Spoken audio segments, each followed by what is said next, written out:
Welcome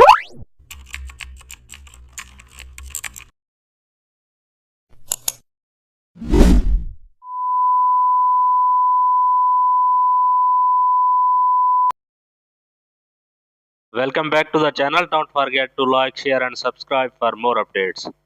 Today we are explore an amazing topic of Photoshop, how to create business growth advertisement using custom shape symbols. First we open a vertical canvas for story ads.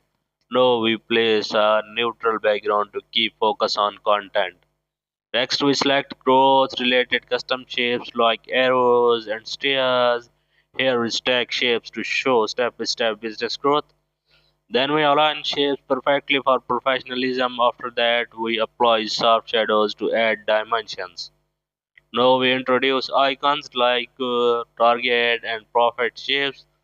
Next, we blend shapes using clipping masks. Thanks for watching.